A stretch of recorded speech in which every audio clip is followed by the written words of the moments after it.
Coming up next on this special edition of Arizona Horizon, in memory of former President Jimmy Carter, we'll replay in its entirety an interview we conducted with President Carter when he last visited the Arizona PBS studios in 2015. Our look back at President Jimmy Carter next on this special edition of Arizona Horizon. This hour of local news is made possible by contributions from the Friends of PBS, members of your PBS station. Thank you. Good evening and welcome to this special edition of Arizona Horizon. I'm Ted Simons. Tonight's show is a look back at an interview we conducted with former President Jimmy Carter when he stopped by the Arizona PBS studios and agreed to talk to us about himself, his career, and his new book, which was titled A Full Life, Reflections at 90. Here now, in its entirety, is our conversation with the late former president. Welcome to Arizona Horizon. Well, it's good to be with you and people all around Arizona. It's great to have you. Speaking of Arizona, thoughts, memories, experiences in Arizona. Well, just a beautiful state, and I campaigned here and in 49 other states, as a matter of fact. And I had fairly good support here during the primary. And the general election, I would say that President Ford carried most of the states west of the Mississippi, and I carried almost all of them east of Mississippi, and I came out a little bit ahead. Yeah, you did. As far as the book is concerned, now you've written a lot of books. You've written a number of them, and much of what's in this book has been touched on in some way, shape, or form in the previous efforts. How does this book differ from the others? Well, this is my 29th book, and I covered things in this book that I haven't really done before. Why I decided to run for president, for instance, my life in the Navy, the relationship that I had with former presidents and ones that served after me. The things that I was able to accomplish and resolve fully when I was president, and things that I had to postpone for others to address. Those kind of things, my relationships with my wife early on, some of the major lessons I've learned in life, and sometimes the hard way, which may be helpful to other people that read the book. So a lot of things in there that I've never written before. Indeed, and Reflections at 90, memories. What memories do you find at this stage, do you find that you enjoy most? The most enjoyable part of my life has been since I left the White House. Of course, it was great to be president of the greatest country in the world, and to have that authority and that power and influence and knowledge of internal affairs and that sort of thing. But I've had a much better life, I would say, during the 35 or so years since we left the White House. We have programs in 70 different countries in the world, and we deal with the most intricate matters that governments don't want to fool with. We go to Myanmar, we go to meet with all the Palestinian groups, we go to North Korea, we go to Cuba, we go to Sudan and so forth. We go to Nepal and meet with the Maoists. So we meet with people that cause problems in the world that we can help resolve. And we also started a program of bringing people democracy and freedom. We just finished our 100th troubled election in May. And this year we'll treat about 71 million people so they won't go blind or have some other horrible disease that is no longer known in the even halfway developed world, but is afflicts hundreds of millions of people in the very poor countries, particularly in Africa and Latin America. Getting so much done now after leaving the White House, why do you think it's working better, and the best memories sound like they're the most recent ones for you? Why do you think that is? Because I was president first. You know, I wouldn't be able to do the things that I know how to do now if I hadn't been president of a great country first. And I wouldn't have the direct access to any leader on earth. You know, any king or president or prime minister that I want to meet, I just call him, and he's very eager to meet me, and then I tell him what we want to do in his country or her country, and they generally agree and cooperate with us. And if I go to a pharmaceutical company and ask them for hundreds of millions of doses of medicine, primarily because I have been president of a country and they respect me, they give this medicine to us, and we go into the jungle areas, to the poor little cities and towns in the jungle, and also in the desert areas, and give the medicine to people. So, and I couldn't orchestrate honest and fair election processes in troubled countries and actually go in with some associates and conduct an honest and fair election if it hadn't been from my experience in the White House. And my wife and also, we Every year for 1 week, we go and build habitat houses for poor people in need.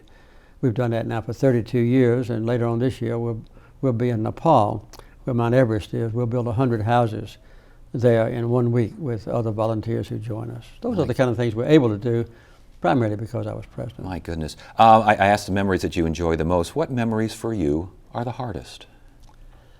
Well, the White House years were the most troubling, and of course the last year I was in office when the hostages were being held in Iran was the most troubling of all. I prayed more about it, I was more concerned about it. But we eventually brought every hostage home safe and free, and I protected the interests of my country. But that was a very trying time. And then we had some very intense negotiations to formalize relations with People's Republic of China, for instance, to start ending apartheid in Africa, in countries, and to go to Panama and resolve the issue of the Panama Canal treaties, and then to go to the Holy Land and bring peace between Israel and Egypt. Those were some of the things that were challenging to me. Did you enjoy, you said it was great to be president. It was. Did you enjoy being president? I did, yes. You know, there were some trying times, and I would say the overwhelming, joyous and productive and exciting and challenging and unpredictable and adventurous times have been since I left the White House because of the diversity of things we do and the direct personal contact that we make. We actually go into individual villages, assess their problems in health care, and then we actually administer medicines if it's needed, or teach them how to resolve an ancient problem that people may have suffered for 20,000 years. And that's very gratifying to us. It's interesting. You talk about all the things you're doing and the Carter Center is doing, and moderating elections, monitoring elections, and getting health care to people that need it. Such an active public service kind of a life. And yet, there you are in rural Georgia as a kid, marrying the girl. I mean, you literally married the girl next door, didn't you? I did. As a matter of fact, my mother was a nurse, and the first day that Rosen was alive, I went over and looked through the cradle at my future wife, my mother tells me. So we've known each other. We still live in the same little town, about 650 people, Plains, Georgia. And when you were young, I know that you write that most of your friends were African American. Yeah, almost all of them. It didn't really. When did racial inequities, just the racial divide, the racial question, when did that hit you? At what age? Well, when I was younger, I didn't have any friends except black boys and girls, and my mother was a registered nurse. She was gone a lot, and so African American women kind of took care of me and raised me and taught me about the proper attitude toward life, toward God, toward my fellow human beings, and taught me the names of trees and birds and things. So I was raised in a black culture. And then I would say when I was about 14 years old, I wrote a poem about this lady called The Pasture Gate. Two African American friends and I were coming out of the field to the barn, and we went through a gate, and when we got to the gate they opened it and then stepped back to let me go first, and I thought there was a tripwire there or something that I would fall down, and I finally realized later that was a time in their life and mine when their parents probably told them, it's time for you to start treating Jimmy as a white person and not as a complete equal with you anymore. And as I said at the end of the poem, that was drawing a line between friends and friends, race and race. But it was later that I realized that that's probably what happened. And then I was in the submarine force. I was a submarine officer when Harry Truman ordained as commander-in-chief, as president, that all the racial discrimination should be over in all the armed services and also the civil service of our government. And that was kind of a turning point in my life. Yeah, the Pasture Gate incident in the book is fascinating because you can tell just the way you write it, that it really did impact you. Well, it did. It was something that you weren't aware of, and now all of a sudden here's the world.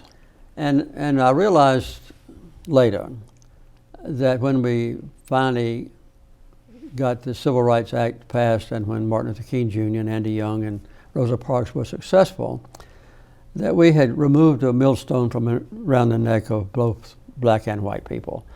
And I think really the last few months with the tragedy in South Carolina and with the abuse by police of black people, that we are beginning to see that we still have a long way to go. That we kind of breathed a sigh of relief and said it's all over now, no more discrimination, all equality from now on, no more white supremacy. But that's not true yet. Still have a ways to go. We still have a ways. Your father, you write, showed fairness and respect for all, but he was a man of his time and place, wasn't he? He was, and everybody else was too. And as was the Supreme Court, as was the U.S. Congress, as was all the churches, as were all the American Bar Association members. There was no question in those days of the 30s and 40s that racial discrimination was wrong and should be corrected. You write quite a bit about your naval experience. How did the Navy shape your life? Yeah, I would say the preeminent factor at the Naval Academy was do not lie. If a midshipman there told the slightest falsehood, he was out. That was the end of his naval career. If you stepped on the grass and somebody saw you and then you later said, I didn't step on the grass, you were gone. And so I think to tell the truth was a preeminent mandate of all the midshipmen, and I kind of carried that over, and later it became kind of a motif for me when I was running for president. I would say, if I would tell a lie, don't vote for me, and so forth. And it was at a time in history that we had too many lies told by our government and too many devastating blows. The Watergate crisis and the Vietnam War misrepresentations and the assassinations of Martin Luther King Jr. and the Kennedy brothers and the revelation by Frank Church committee that the president and the CIA had committed crimes against you might say enemy leaders overseas. Those kind of things were all revealed, and I came along at a right time. You came along at a right time, but you came along at a time when addressing these issues and doing it as a bit of an outsider, you were considered an outsider. I was. Yeah. Didn't make you many friends, did it? No, but I didn't need many friends. All of them, I had about 12 opponents, all more famous than I was. And either big states or in the U.S. Senate or something like that. And by the time I got recognized as a legitimate candidate, all of the, you might say, the semi-professional politicians around different states had already aligned themselves with a more favored candidate. So I had to take what was left over, young people and newcomers to politics. And I didn't have any money. We didn't have money at all. And we didn't ever stay in a hotel room. We just got people to let us stay in their house if we could beg them to, or either we slept in an automobile. And that was all my staff. So when I ran finally against Gerald Ford, who was incumbent president, he and I raised zero money. We didn't raise a single dollar of contribution from anybody that might want something back after we were elected. And the same thing happened, by the way, 4 years later when I ran against Ronald Reagan. We didn't raise any money. We just took a $1 per person check off the sum taxpayers volunteered to give. When you see what happens in this day and age regarding money and politics, I think you write that you consider it legal bribery. It is legal bribery. Well, there's no doubt. Now, you can't possibly hope to be the Democratic or Republican nominee for president if you can't raise $200 or $300 million. And I won't condemn those people that give, but some of the people that give want something back after the election is over, either from an incumbent president or congressman or U.S. senator or governor or something like that. So it's made it completely legal to give unlimited amounts of money and get something in return. So that's one of the main reasons we've seen such a dramatic change in the relationship between very rich people who are getting richer and richer and the average working people in this country that are not. The campaign against President Ford was different as well in the sense you were both respectful of each other, and that respect lasted really after you both left the White House. Yeah, well, the historians said publicly and in writing that the two presidents, former presidents in the United States that had the closest personal friendship was Gerald Ford and I. And I was very proud of that. And his wife was a friend of my wife, and children were friends of each other. So we had a very intimate and gratifying relationship. As far as being in the White House, you write that you had problems with the media, and I think almost every president says they have problems with the media. But you thought maybe they couldn't accept a Southerner, that was a factor at play. Talk to us about that. Well, when I was elected, I was the first person from the Deep South that was chosen to be president in about 150 years. It was just one thing done. And I think a lot of the media, from the North in particular, and they control the media pretty much, felt that there was somehow behind, in my background, an inclination toward racism still, that I was a Southerner and still was committed to racial distinctions. And that was right after the Watergate revelations, and you know, some investigatory reporters had gotten famous because they revealed what went on with Richard Nixon. I think they felt, a lot of them, that they were going to find something wrong with me that would be gratifying for their own career. So there was a scholarly analysis done, and I was in office 48 months, and 46 months I had negative news coverage. I thought that signing a photograph with Menachem Begin's I thought that was a fascinating story. Well, we had failed at the end of 12 days. We were there 13. And we were getting ready to go back to Washington and announce that we had not been successful and go home. And Begin was very angry with me because I had made some demands on Israel that he didn't think he could accept. And so he asked me for a signed photograph of me and him and Sadat together, just as a souvenir. And my secretary called Israel and got the name of his 8 grandchildren. So instead of putting best wishes, Jimmy Carter, I put with love and best wishes too, and I put the name of each grandchild and then signed it. And I took it over to his cabin to give him the photographs to him, and he was very cool toward me. He said, "Thank you, Mr. President." He reached out and took the photographs, and he turned around and walked away, kind of. I stood there, and he looked at the photographs, and he began to read the names of his grandchildren one by one. And when he got to about the 3rd name, he had tears coming down his cheeks, and his voice was kind of choked up. I was too. And he finally said, "Mr. President, why don't we make one more effort?" You did have a health care plan, and you had ideas there, but Teddy Kennedy, of all people, seemed to get in the way. What happened there? Well, Ted Kennedy wanted to be president.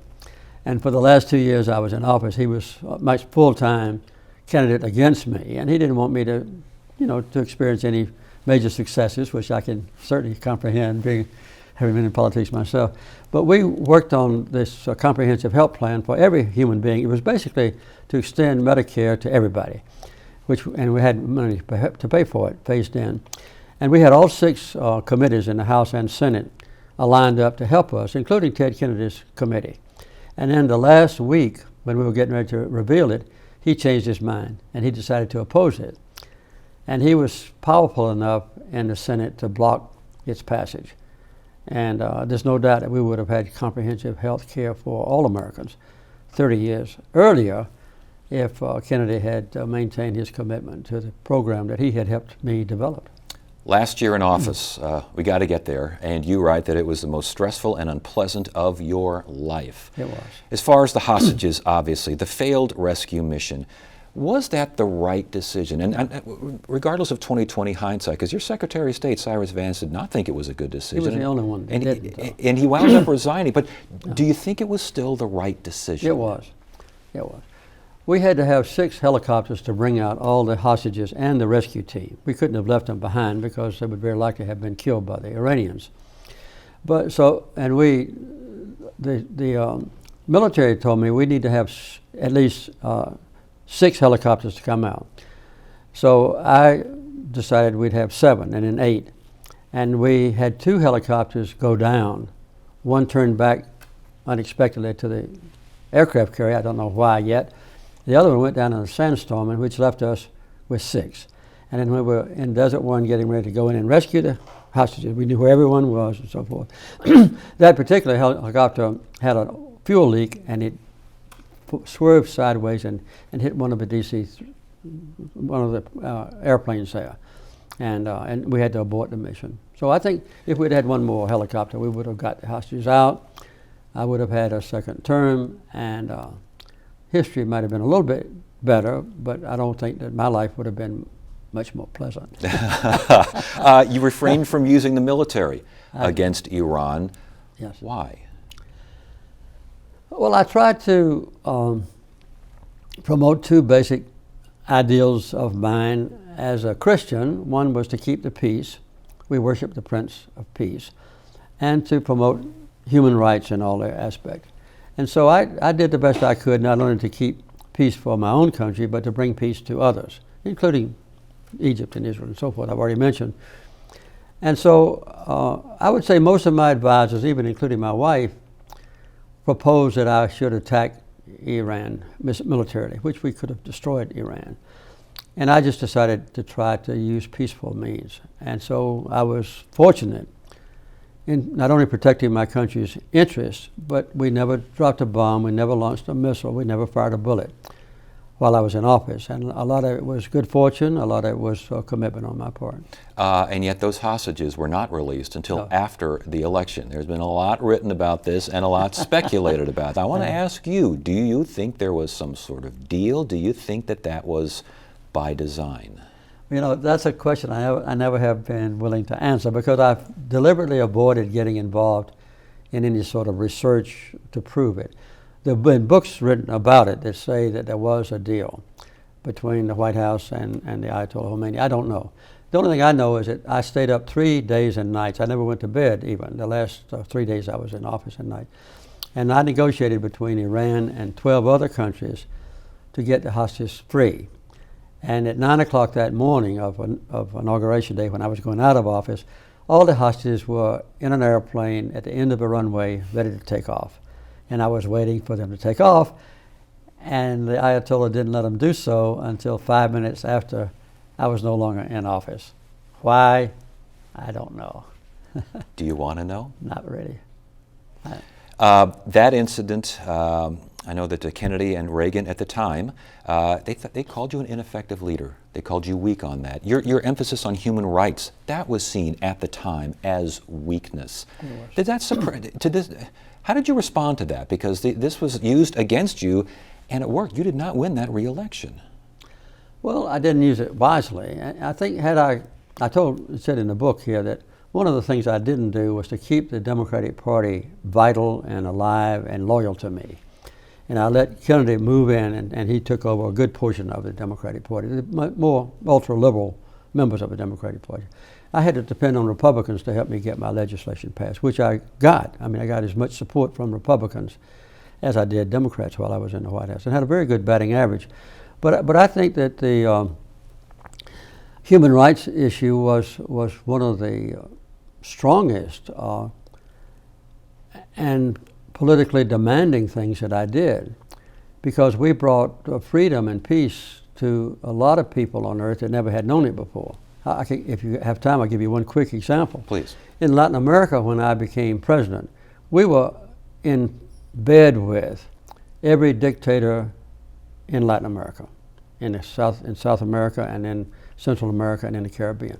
And whenever one of our dictator friends was challenged by Native Americans or Native people or indigenous people or poor people, we would send troops down, either Marines or Army troops, to defend our military friend, who not only probably had graduated from West Point and his kids went to American colleges, but who also would provide us with very beneficial contracts for pineapple and for bananas and for bauxite and for iron ore and for those kinds of things.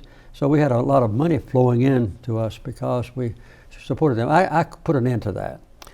And within 7 years, every country in South America had become a democracy, when before that, almost every one of them was a dictatorship. Yeah. So I think that showed that human rights paid off. Well, we're about to run out of time. I could talk to you forever. We're about to run out of time. You have mentioned that these are the best, and I think at the end of your book, you write that the life you have now is the best of all. And you have been talked about, and people will refer to you as the best former president we've ever had. Is that a little bittersweet to hear? Oh, to my wife it is. It really doesn't bother me. You know, I did the best I could. As Prince Mondale said, we told the truth, we kept the law, and we kept the peace.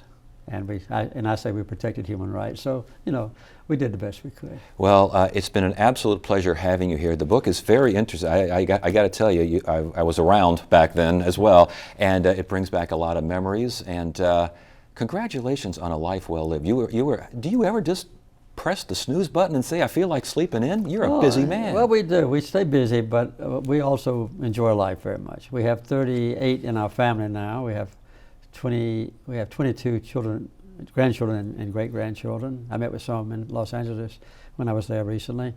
And so we have a good, quiet life, my wife and I do in Plains, but we still have the 80 countries around the world that we visit whenever we can. My goodness. President Carter, it's great to have you here. Thank you so much. I've thoroughly enjoyed it. Thank you. Good questions. And that is it for now. I'm Ted Simons. Thank you so much for joining us on this special edition of Arizona Horizon.